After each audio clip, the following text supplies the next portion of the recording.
देख जिते बेल तक तुम प्रैक्टिस ठीक रे नहीं कर रेगुलर नहीं आईच आउ कंसिस्टेंसी नहीं रखीच डिसिप्लिन नहीं रखीच गोटे भल प्लेयर नहीं हो पार है से लगी रेगुलर प्रैक्टिस करवार के चेष्टा करो जदि भल प्लेयर अच्छे खेलबार अच्छे आगे के माने स्पोर्ट्स रे किसी करबार है से लगी रेगुलर प्रैक्टिस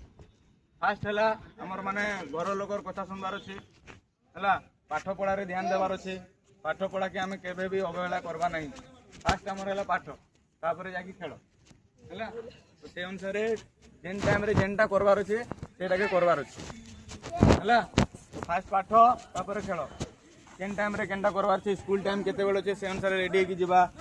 प्रैक्टिस टाइम केते बेल अच्छे से अनुसार से टाइम रे आसवा माने पंक्चुअलिटी रहबार अच्छे है डिसिप्लिन है फास्ट डिसिप्लिन माने एटा नहीं कि मु टाइम रे पळेली डिसिप्लिन माने एटा हला कि जेनटा तुमके कहै जे प्रैक्टिस रे करबार लागि सुनबार अछि ठीक रे करबार अछि सेम जिंस पाठ रे भी हमरो रेगुलर से जिंस सब करबार अछि हेले जाय कि गोटे भल मनीष हेबो आ गोटे भल प्लेयर हेई पारिबो बुझि पारलो यस सर कहबो बुझि पारलो यस सर